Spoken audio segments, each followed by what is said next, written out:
Thank you, Kellyanne. I'm Judy Martin, and I work for EMS, the company out of Billings. I work on my friend here.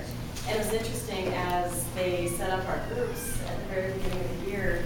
The diversity within our group is great. Brian Keene works for, he's the CFO of the Central Montana Community Health Center, and has lived in Montana for 2 years or so, came from Minnesota. And then Troy Kelsey works for Stanley Engineering. He used to work for Century Construction and came here 5 years ago or so. And I was born and raised here. So as we started talking about different projects that we wanted to do, I won't go into all the details and different ideas that we had discussed, but it was interesting to get the different perspective from somebody newer to the area, somebody that's been here a few years, and then myself who was born and raised here, because we all have this idea about our community and about our perception of how things are going here. And so the idea that we landed on was a start to repurposing downtown. We all hear about the empty storefronts in downtown Lewistown, and this kind of is a segue from Abby and Stephen's presentation, but that is what we hear about today. And as you look downtown, yes, there's a lot of empty buildings, but we're not the only community like that. And it's interesting, working for a company out of Billings, I have a lot of friends down there that come up here, some for Chokecherry Festival or some just passing through or whatever. And when they hear that I'm from Lewistown or that I live here, they're like, I love Lewistown, it is such a nice town. And I think we get hard on ourselves sometimes because we see empty storefronts. But it was interesting to hear the entrepreneur presentation because that's true. There's a lot of business going on here. It just doesn't have a storefront. So that was kind of our idea for our project, was to look at how could we change the empty storefronts in downtown. So go ahead, one more time. Our idea was building for the future, existing for today. And this is a picture that I got off of the Chamber of Commerce website. It's a beautiful picture of Lewistown. This is my favorite. Coming down Main Street, you see the Judith Mountains in the background and the nice downtown, beautiful courthouse that we have. And we have a great town here. So what can we do to draw more people here and get more people to the businesses that are already downtown? Some benefits of repurposing downtown. We do have a lot of tourists come here during the summertime. I would say even during the winter, some pass are through, depending on what events are going on. Winter Fair has brought a lot of people to town. Not as many events probably during the winter as the summer, but we do attract a lot of tourists. Lewistown obviously is a center point of Montana, so anything that we can do to get people here as a central location. We talked earlier about boards and different committees. Maybe they're based out of Helena or whatever. Lewistown is still a great meeting point. Those people from Glasgow, Sydney, they don't want to have to go all the way to Helena or all the way to Missoula or wherever the people may be. Lewistown's a great center point. So attracting people here is very important. Centralized meeting place for various events. And that can include, one thing that's getting going now again is the tournament committee. Again, Lewistown being a centralized point in Montana, there's a ton of different events, whether it's athletics or different organizations or the Red Hat Ladies. They had a convention here a couple of years ago or 5 years ago maybe, but all sorts of different groups that we just need the people to get them here. And I think the tournament committee being one has them coming together and reaching out to different places to, I guess, promote Lewistown has been very, very beneficial. Event headquarter location. We have these events already. We have the Chokecherry Festival, the July 4th event, the Christmas stroll. We talked about outdoor concerts in the summer. If we were to have a centralized place for them downtown, how many businesses would benefit from that? Right now, the Chokecherry Festival, a lot of that takes place downtown already. But what about a centralized meeting place for that? Bring the Farmers Market downtown. It's in the city park, or not the city park, Sims Park, which is great, but it's still 6 blocks from downtown. So people that come, they go to the Farmers Market. Do they ever get downtown to support those businesses that are there? So we talked about just what can we do to make downtown a more attractive area for everyone, including other commercial interests. What is the ideal location if we were to try to attract people? Right now, this is what we have. downtown. It's a huge building in the center of downtown that is empty. And it's a historical building. It's, could maybe use a little work. And I know there's been talk about different things that could happen with this building, but what if we had something that looked like this, a centralized area or meeting point for the festivals and the maybe the Choke Cherry Run could be centralized downtown, and we could turn that empty storefront into a nice half a city block park. So this is kind of where our idea was going. In the travels I've done, Ryan came from Minnesota, Troy came from out of town, Elizabeth, where'd you move here from? Billings. These other towns have areas like this that are very conducive to events, whether it be summer concerts or just going downtown and having a centralized meeting place, and grandpa wants to sit and play with the grandkids while grandma and the moms go shopping or whatever, just a centralized place to go. So we went down the route of researching what would it cost to turn the old Reed's building into a nice park centralized meeting place. Now, the caveat, this may not be totally realistic.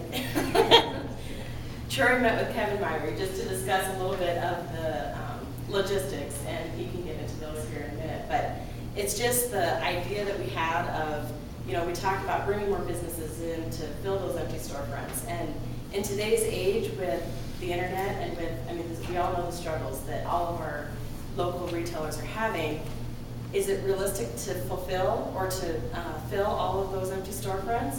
Maybe not, but maybe if we had a centralized meeting place to get the people there, they would support the businesses that are still there. So, try to introduce you to that.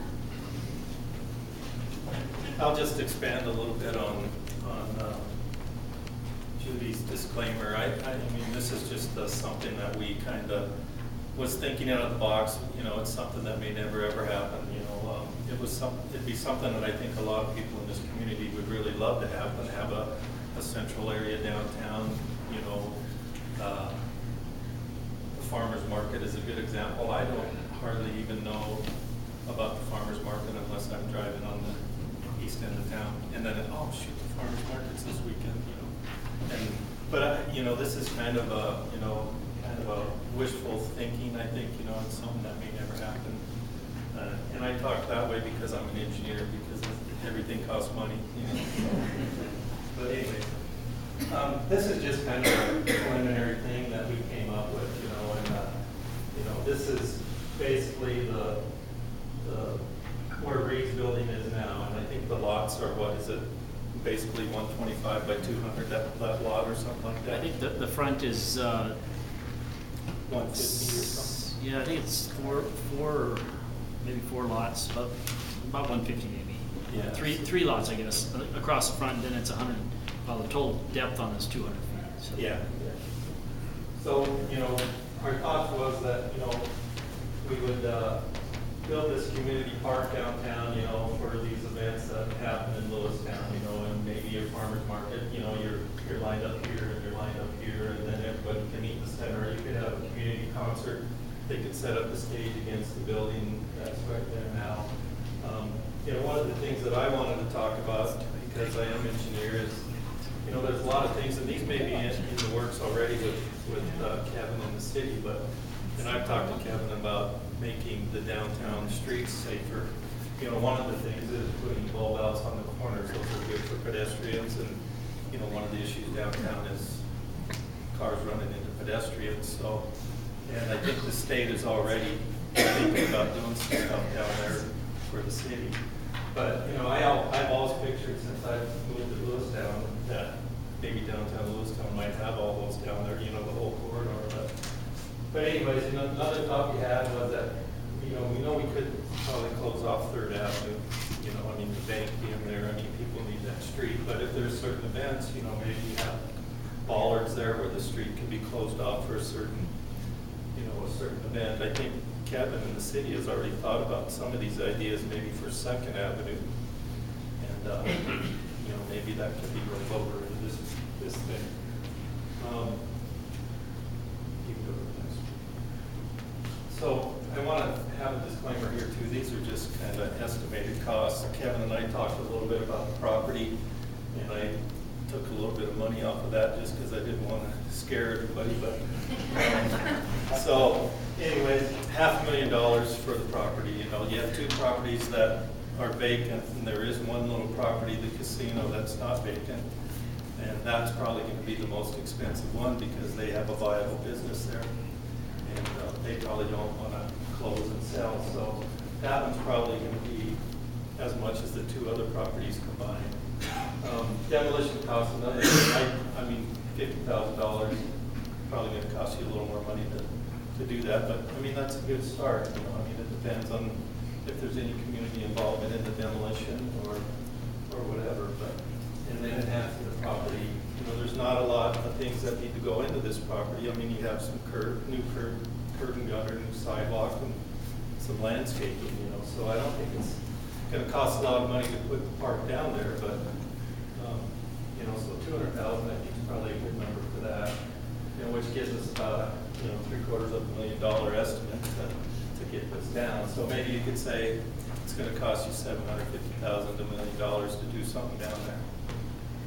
And then this is where Kevin could maybe, because he's probably going to have to maintain it, so this is maybe $5,000 a year, maybe it's not enough to maintain that, but we thought it was a pretty good number just for mowing and maybe having somebody go down and take care of the flowers every year. But, so just, you know, and then before I hand it over to Ryan, you know, one of the things that he's going to talk about is, you know, how does this get paid for? And, you know, that's always, in a smaller community, it's always hard for somebody to think about, you know, $1 million to get something done. You know, there's a lot of other things, I mean, to think about besides the money. And, you know, is this a historical property that maybe there might be some issues as far as tearing down a historical building. But, you know, that's why when we started this, you know, we kind of had the thought that, you know, this may never ever happen. And that's one of the thoughts was, you know, there's going to probably be a lot of people that wouldn't want that building tore down for whatever reason. There's a lot of people in this town that probably won't want bulb outs on the corners downtown. You know, so there's a lot of things that come with this project or with any project downtown is, you know, the negative parts. But, you know, I mean, Kevin talked about the chicken ordinance earlier. I mean, there's a lot of positive things about that came out of that, comments that came from that, and a lot of negatives. So, I mean, it's the nature of the business. So, Ryan's going to talk about the funding options now. Okay. So I was tasked with how do we pay for this, and you guys should notice that there should be a basket going around.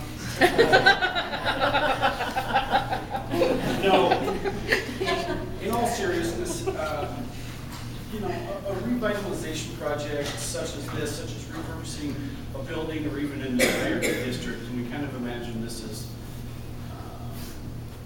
the first step or a catalyst to repurposing downtown.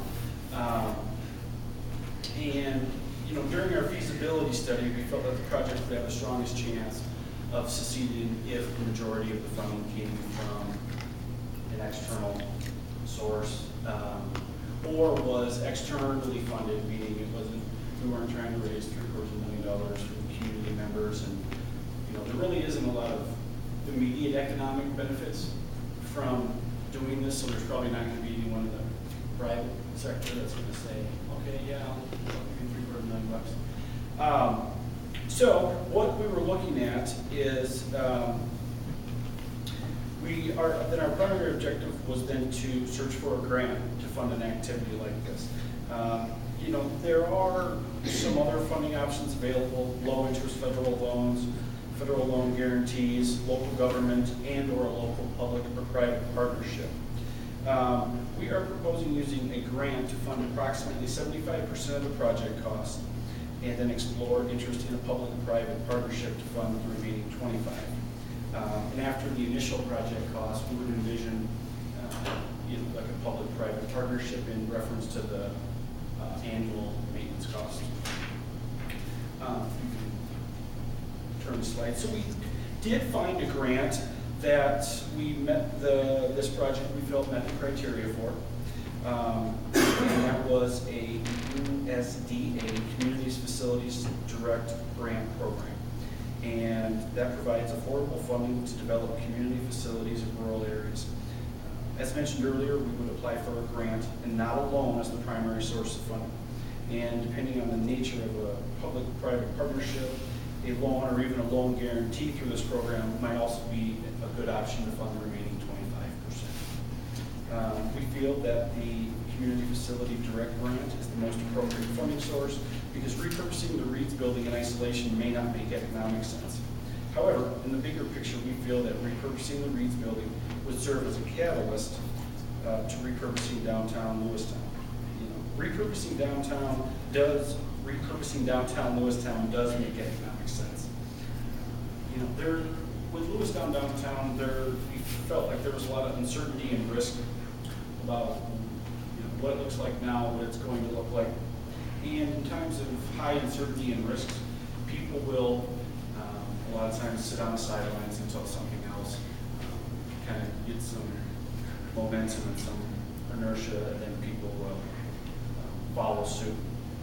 So that's really, again, the purpose of this is, yes, it's a park, but if you put a park down there, then you could have some mixed residential, retail. We just feel that it really broadens the appeal of downtown and the various interests. And we want to use this funding, again, the repurposing of the Reeds building, like as I mentioned, as a catalyst to get people both mentally and financially vested in downtown Lewistown. Next slide. Thanks. So in summary, these are just a few other pictures that we found of ideas from other towns that we felt would give you, I guess, kind of an idea of what it could look like.